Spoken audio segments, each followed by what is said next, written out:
justiça e amor. Santo somente é o Senhor.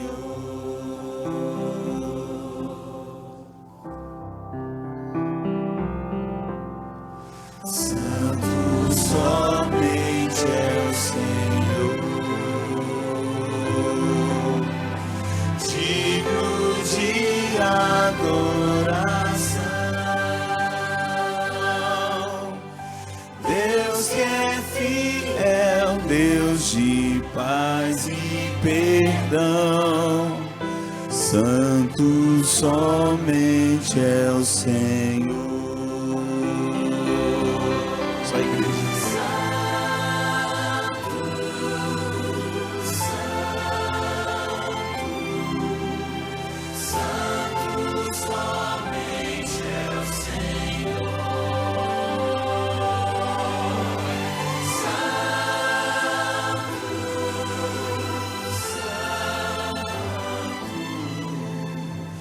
Santo somente é o Senhor.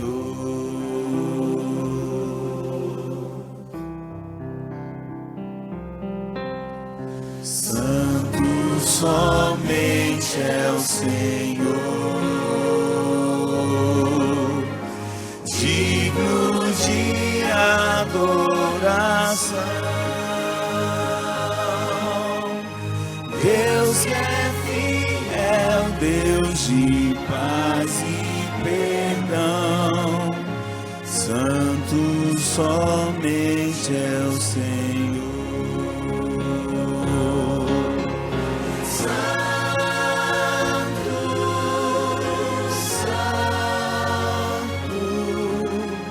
Santo somente é o Senhor.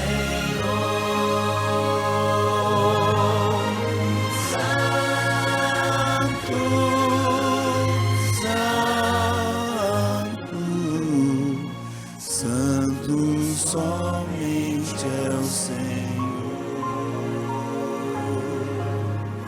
Santo somente é o Senhor.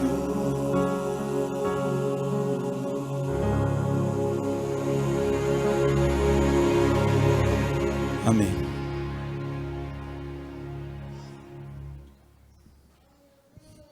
Querido Pai Celestial, te agradecemos pelo privilégio de termos recebido há algumas horas atrás o teu santo sábado e porque permanecemos desfrutando da tua presença, a amizade com os céus, a tua companhia.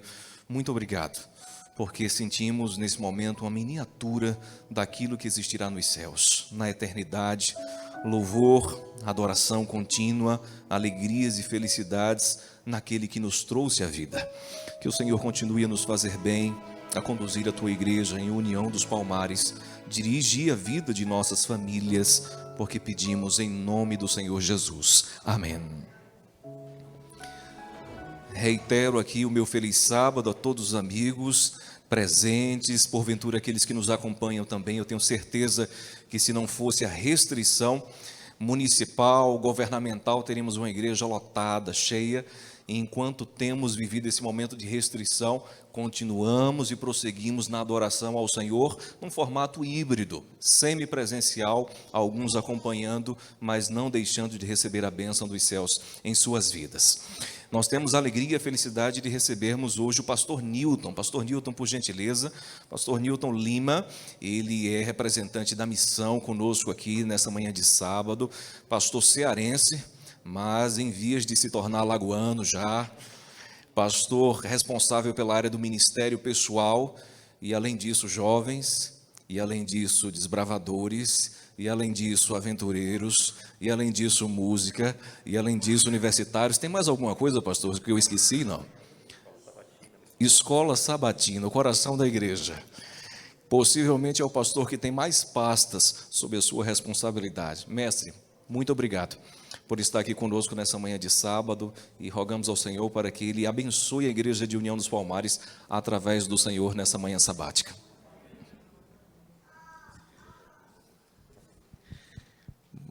Bom dia, irmãos, feliz sábado. Alegria muito grande poder estar com vocês aqui nesse sábado. Maravilhoso poder desfrutar da presença de Deus. E o clima está demais, viu? O clima aqui está aquele clima de ficar deitadinho, né? Tirar uma soneca. É maravilhoso poder desfrutar da presença de Deus mesmo em meio a tantas dificuldades, né?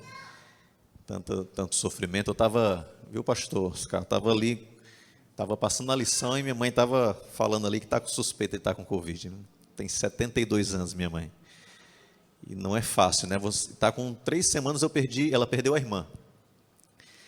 E ela já está vacinada, já tomou as 2 doses, né, da vacina, mas está com suspeita. Eu peço que vocês orem pela irmã Luzia, que é a minha mãe. Está bem distante de mim, está lá no Ceará, lá em Paracuru, o nome da cidade ali, praiana, que tem Ceará, ela mora ali. Mas a gente tem que entender, nós temos que entender que esse mundo é um mundo de tristeza e dor, e às vezes eu fico pensando assim, ó, se nós fôssemos, nós cristãos, adventistas do sétimo dia, se tudo der certo, você já pensou nisso? Se nós ficássemos doentes e orássemos e ficássemos curados sempre. Se um parente nosso morresse, nós orássemos e ele ressuscitasse. Se nós perdêssemos o emprego e arranjássemos um emprego melhor, toda a vida, e sempre acontecesse, imagine o que aconteceria. Uma pergunta para você refletir aqui. Para que nós íamos querer ir para o céu? Para quê? Por que nós íamos querer a eternidade se tudo nesse mundo aqui der certo? Então, às vezes, nós temos que entender o porquê das aflições desse mundo. E para mim, a maior questão das aflições desse mundo é para que eu possa desejar a eternidade o mais rápido possível. Que eu possa querer estar com meu Jesus, com meu Deus. Para que eu entenda que essa terra não tem nada a me oferecer. Eu queria que você abrisse a sua Bíblia em 1 Samuel capítulo 7. 1 Samuel capítulo 7. Eu nem fico, viu, pastor Oscar, eu nem fico pensando assim quantos departamentos eu tenho, viu? Às vezes a pessoa pergunta assim, eu não sei, eu nunca fiz uma lista, né? Porque a alegria é tão grande de poder trabalhar para Deus, que não importa o que Ele peça para eu fazer, eu vou fazer sempre. Uma vez eu estava numa igreja, aí teve um irmão que fez a lista, todinha dos departamentos que eu cuido, e aí o irmão leu antes de me chamar, e quando eu cheguei, que eu comecei a falar, teve um irmão que falou assim, coitado do pastor.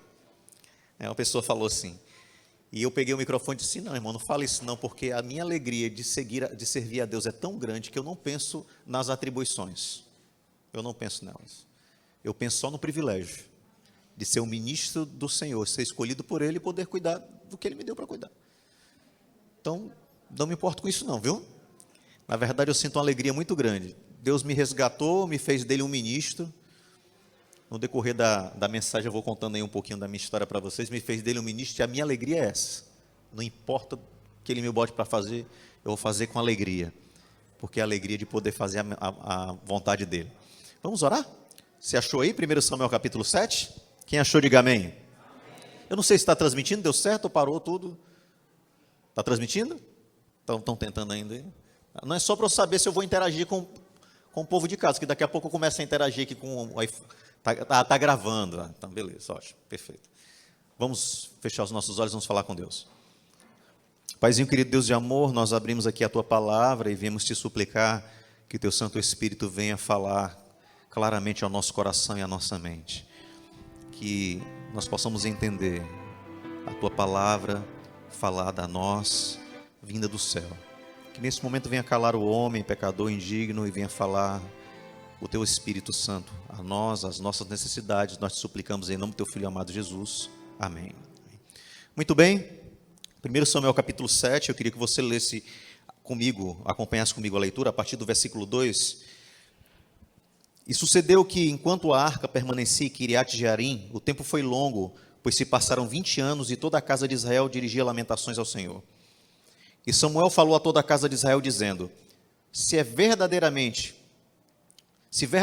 retornardes ao Senhor de todo o vosso coração, então ponde de lado os deuses estranhos, e remove os astarotes do meio de vós, e preparai o vosso coração para o Senhor, e servi a Ele somente, e Ele vos livrará das mãos dos filisteus. Então os filhos de Israel verdadeiramente puseram de lado os balins e os astarotes, e serviram somente ao Senhor. Muito bem, eu queria estudar com vocês, meditar com vocês sobre essa história. Uma história que fala sobre um revivamento muito importante que aconteceu no meio do povo de Israel. O texto que nós começamos a ler diz que se passaram 20 anos. Eu queria voltar um pouquinho uns 20 anos atrás, para explicar a vocês o que havia se passado. A Arca da Aliança havia sido tomada, havia sido tirada do tabernáculo. E como é que eles perderam a Arca da Aliança? O povo de Israel perdeu a Arca da Aliança em duas batalhas. Uma guerra que se dividiu em duas batalhas.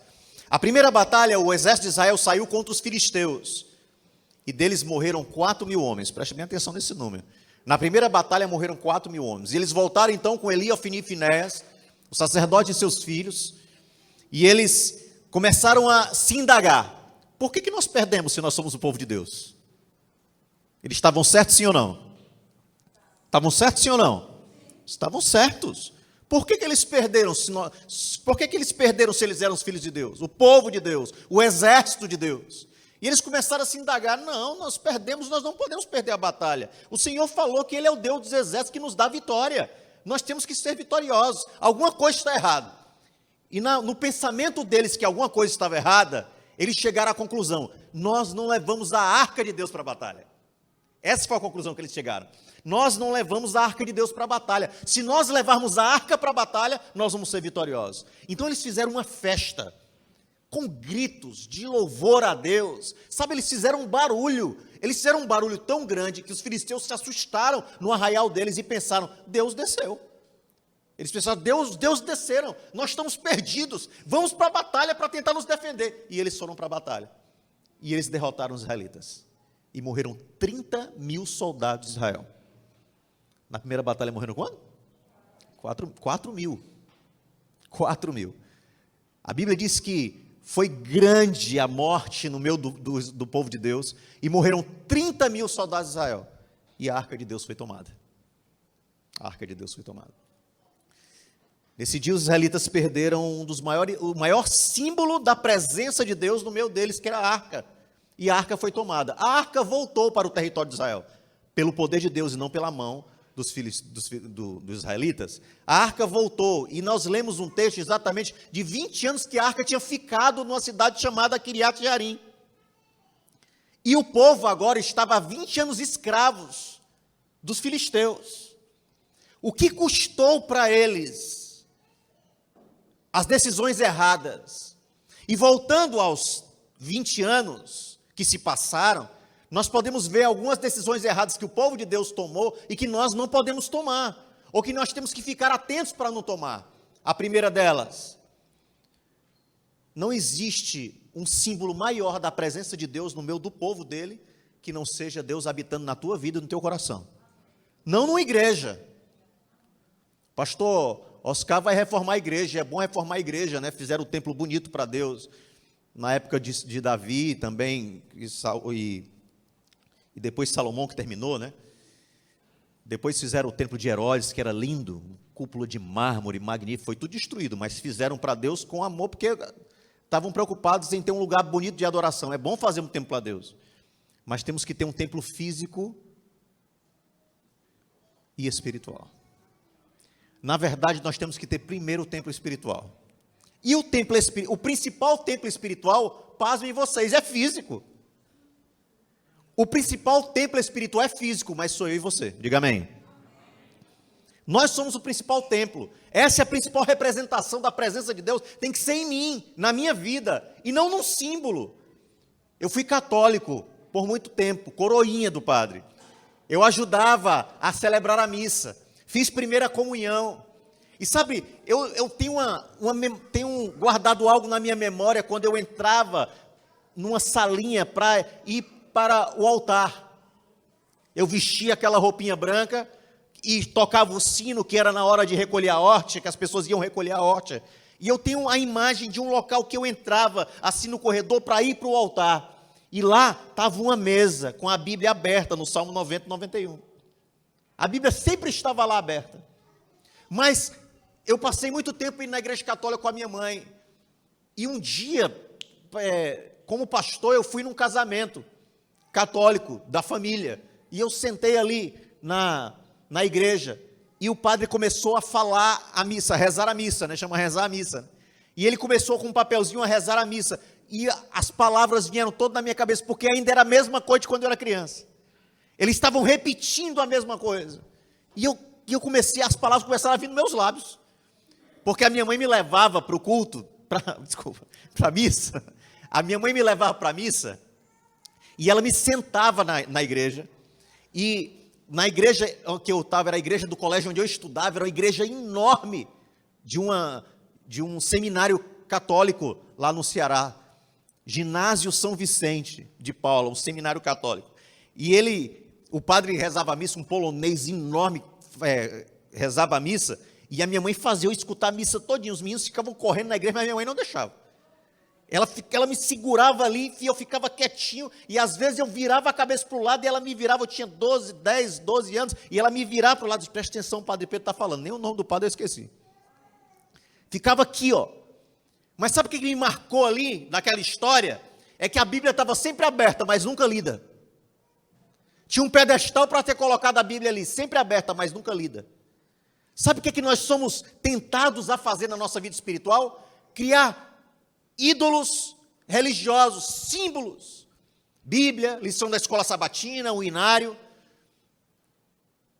os livros do Espírito de Profecia.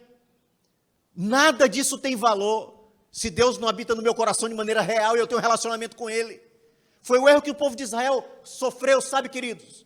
O erro de pensar: olha, nós temos a arca, é o símbolo de Deus no nosso meio. Nós temos o sábado. Nós temos a lei. Nós temos o Espírito de Profecia. E isso não vale de nada se eu não entrego meu coração a Deus todos os dias. Isso não vale de nada se Ele não é habitação real no meu coração.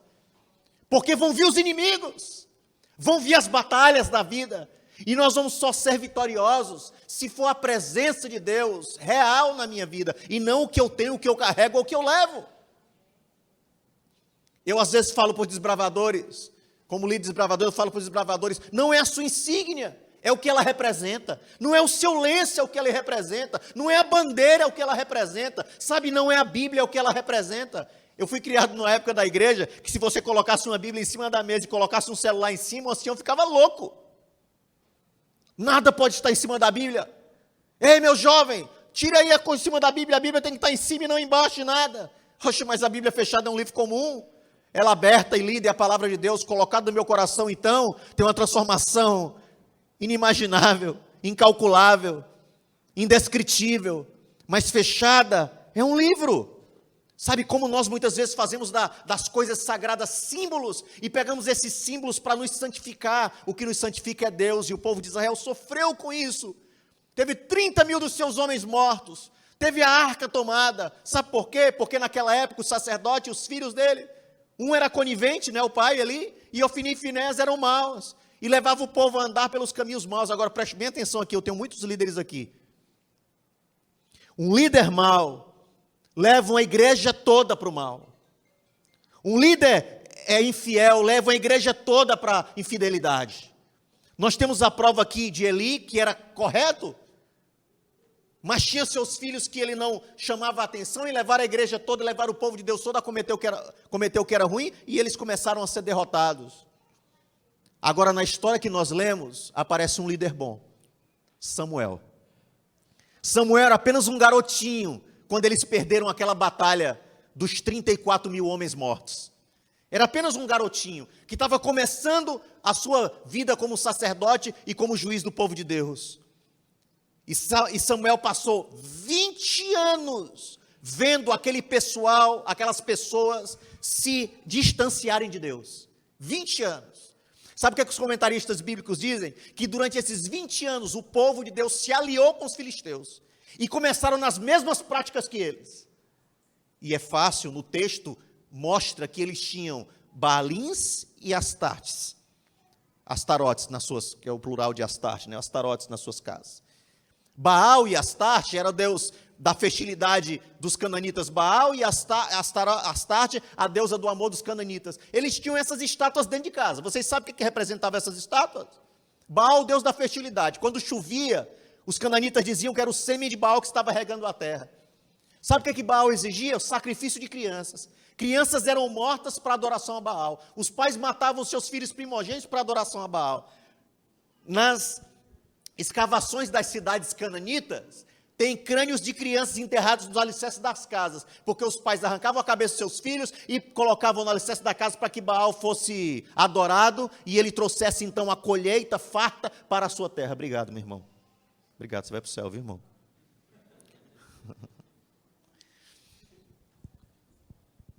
Quem é que o povo de Deus adorava? Um Deus que exigia sacrifícios humanos e sacrifício de seus filhos. Deus nunca tinha pedido isso para o povo dele. Mas por que eles adoravam a Deus Baal?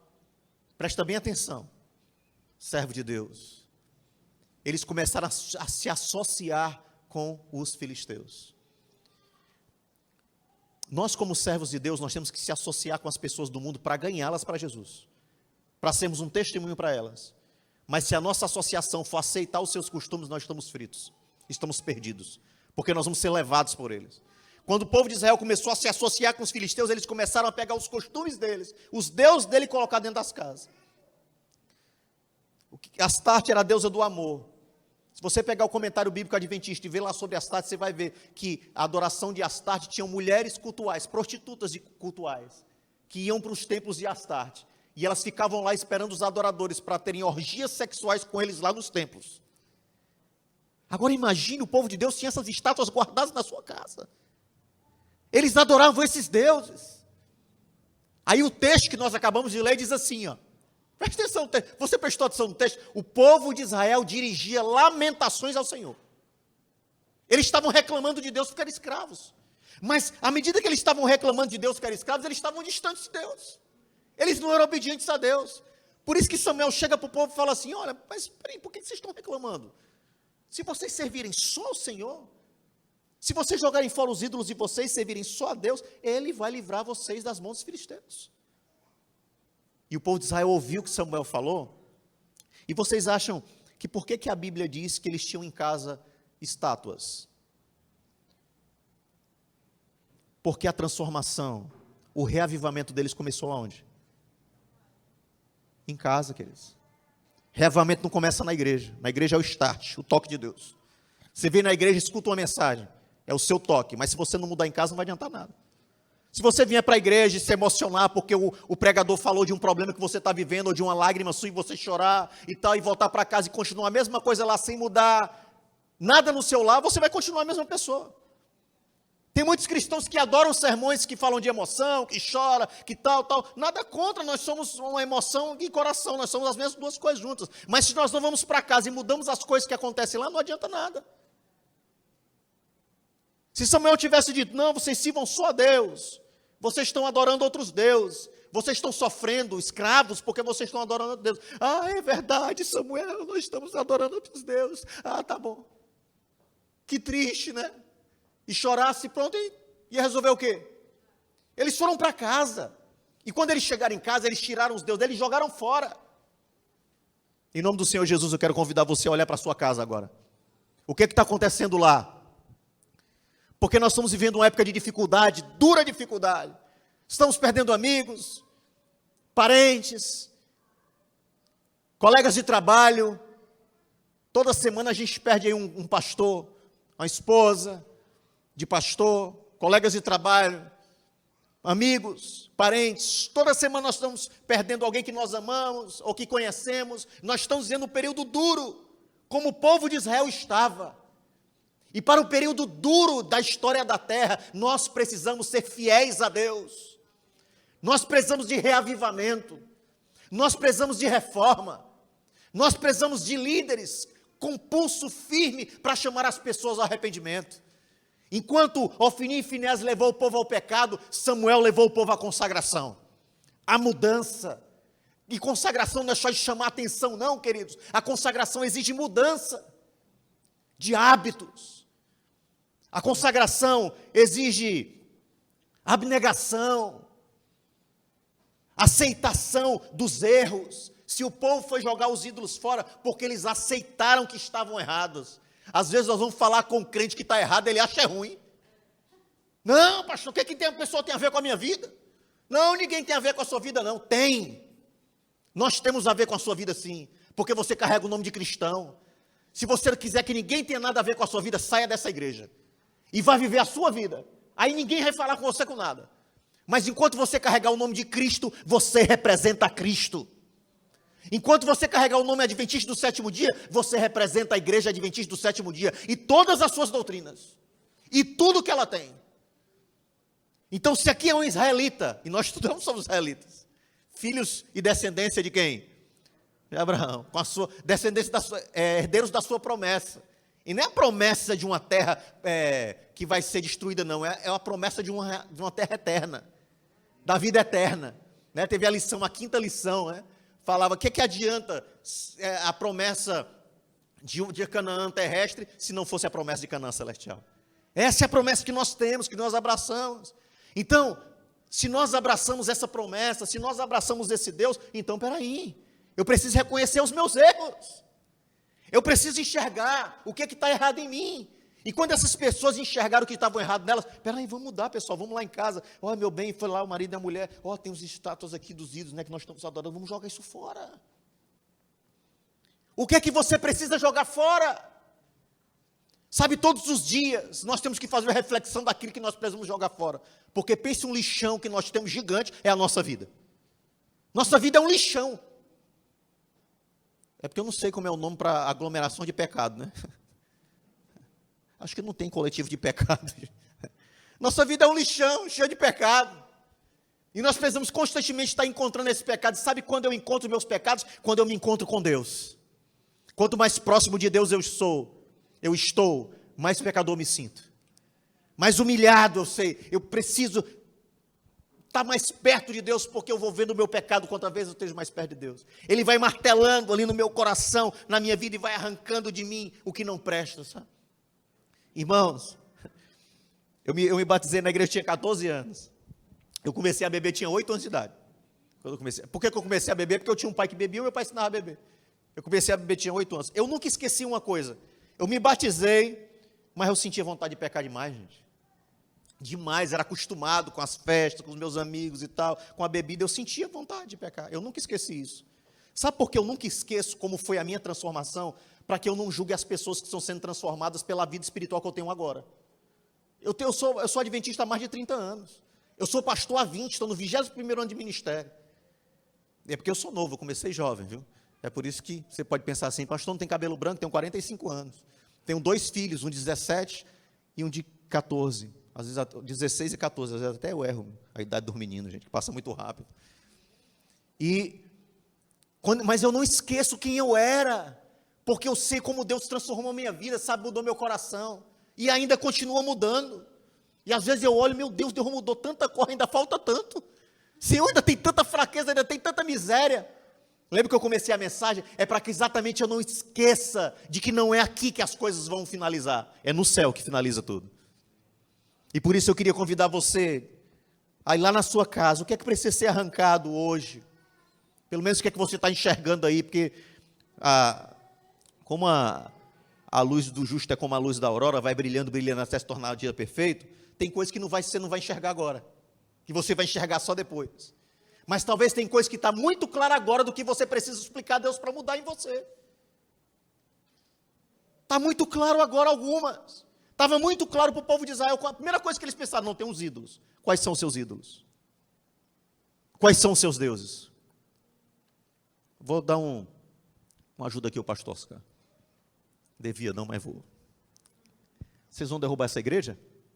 É isso, pastor? Você quer derrubar tudo? Bota tudo abaixo, meu irmão. Bota tudo para baixo. Você só faz grandes coisas para Deus quando você sonha grandes coisas. Bota tudo abaixo. E vocês, povo de Deus, vão fazer o quê? Vão abrir mão de algum dos confortos de vocês para erguer a igreja de Deus. Para vocês terem uma igreja melhor. Você é fiel no dízimo? Agora você vai ser fiel na oferta. Você vai ter um pacto real com Deus, porque você vai dizer para Deus, Senhor, eu vou deixar de comer aquela pizzazinha no final de semana, porque eu quero ter um templo melhor para eu chamar os meus amigos para adorar a Deus. É assim que funcionam as coisas com Deus. Você abre a mão daquilo que você quer, daquilo que você é, para fazer aquilo que Ele quer, aquilo que Ele é. E é difícil isso, viu? Porque nós estamos tão acostumados com as nossas comunidades, com as coisas do nosso mundo, com a nossa vida, que a gente não quer abrir mão de nada. Vocês pensam que foi fácil para o povo de Israel abrir mão dos deuses deles, né? Eu imagino que alguns até foram chorando, porque estavam tão apegados às estatuazinhas, às coisinhas deles. Foram até chorando para abrir mão. Mas Samuel falou o seguinte, ó, vocês vão, jogam os deuses, depois vocês vêm servir só o Senhor, que eu vou orar por vocês. Eu vou interceder por vocês. Queridos, essa história é muito linda. Porque sabe o que acontece? O povo volta, depois de jogar os deuses fora. Eles voltam para um culto. Eles voltam para um culto. Em Mispa. Ou Mispá, dependendo da tradução bíblica. Eles sobem num monte. E agora eles vão lá adorar a Deus, porque eles estão libertos do pecado dele. Tem coisa melhor quando você olha que você ficou liberto de um pecado? Eu lembro quando eu aceitei o evangelho, eu comia muito carne de porco. Minha mãe fazia muito carne de porco. Então eu sentia muita vontade de comer carne de porco e gostava demais. Gostava. E eu não sei nem quando foi que eu deixei de gostar, gente. Mas eu gostava. Minha mãe fazia aquelas feijoadas. Se tem alguém aqui que cresceu nesse mundo, fazia feijoada que ficava a orelha do porco assim boiando no feijão. O pessoal do mundo come cada coisa que você dizer. Ficava boiando a orelha no feijão, assim, ó, às vezes tinha até o cabelinho preto, assim, que você via, assim, boiando. Do porco. E, você pegava assim a orelha, assim, que é só gordura, e tirava o cabelo, assim. E achava que estava abafando. Eita, comida gostosa. O bom é feijoada. Estou falando aqui, está me dando ânsia, meu. Aquilo era gostoso para mim, não é mais. Mas quem foi? Foi eu dizendo assim, não gosto mais de carne de porco, sim, eu me esforçando, né? O irmão, nós falamos aqui, o irmão falou sobre a questão da salvação, né? Que é algo que vem de Deus, senão as obras não é nada nossa. Sabe por quê? Porque em determinados momentos da sua vida, você vai entregando o coração a Deus, você é mudado sem perceber. Deus se transforma, você não percebe. Por isso que não fique assim, eu sou assim, né? Eu não vou mudar, não. Não é porque eu sou grosseira, porque ninguém me amou. Não, Deus te amou, filho, viu? Você diz, não, é porque eu não tive amor do Pai. Tem amor do Pai do céu. É porque eu sou grosseiro, eu não sei sorrir. Não se conforme, era essa palavra que eu estava procurando, não veio, agora veio. Não se conforme com o que você é. Porque quando você se aproxima de Deus, Deus vai mudando você diariamente. Às vezes é devagar. No tempo de Deus, Ele vai mudando você e vai transformando a sua vida. Vai te transformando. E é isso que Deus quer fazer, hoje, agora. Transformar e mudar aquilo que precisa ser mudado hoje na tua vida, no teu coração. Eles, falando, né, eles voltaram para o culto, ficaram em cima da montanha. Agora presta atenção, ó, há 20 anos atrás, eles se reorganizaram um culto e chamaram a atenção dos filisteus no culto. Certo? Mas o culto não era certo, era um culto errado, pelos motivos errados. 20 anos se passaram, eles estavam em cima de Mispa realizando um culto. Adivinha o que aconteceu? Eles chamaram a atenção dos filisteus de novo. O povo está reunido em cima de uma montanha. Eles estão se reunindo para a guerra. Vamos pegar os carros e os cavalos e vamos para lá. E eles juntaram lá carro, cavalo e tal. Juntaram o exército e foram para lá. Presta atenção. Os filisteus eram muito inteligentes. Eles tiraram todos os ferreiros de Israel. Para que os israelitas não pudessem fazer o quê? Armas. Então eles estavam totalmente inofensivos, eles não podiam fazer armas. Os instrumentos agrícolas do povo de Israel daquela época eram feitos de madeira, porque eles não tinham ferreiros na terra. Como os filisteus haviam levado os ferreiros, eles estavam vindo com armas, com carros, com cavalos, com lanças, com flechas, com espadas, com escudos, com elmos, com armadura, e o povo de Israel não tinha nada. Aparentemente. Eles estavam adorando. Samuel estava dirigindo o culto, e eles estavam louvando e agradecendo a Deus. A Bíblia usa uma expressão que os comentaristas bíblicos nunca chegaram ao acordo, que é derramar água. Estavam derramando água.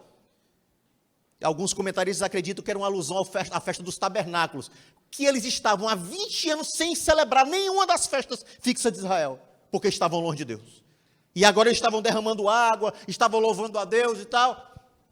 E alguém chega para Samuel na hora do culto e fala assim: ei, Samuel. Oi, filho. Pois não. Os filisteus estão vindo. Não para de cessar por nós, não. Nós estamos fritos. Estamos perdidos. Já somos escravos, agora eles vão acabar com a gente. Samuel falou assim: não se preocupa não, eu vou ficar aqui orando. Traga para mim um cordeiro. Trouxeram um cordeiro.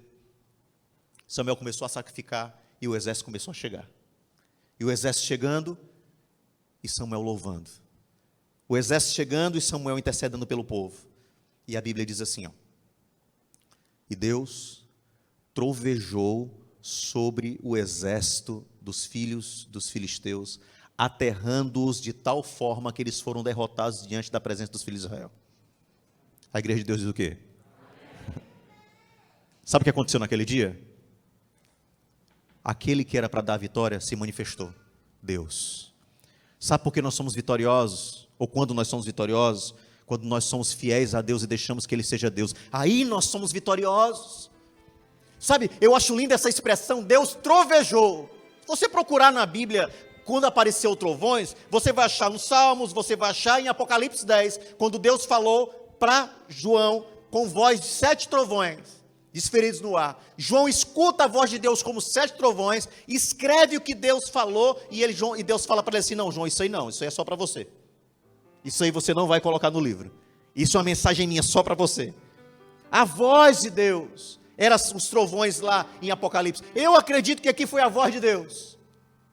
A voz de Deus falando exatamente o que nós lemos essa semana em Pedro.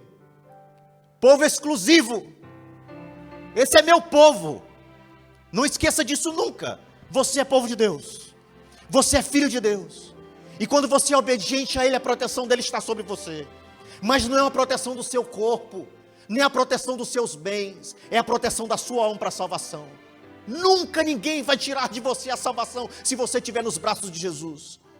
Nunca ninguém vai arrancar de você a salvação se você for fiel a Ele.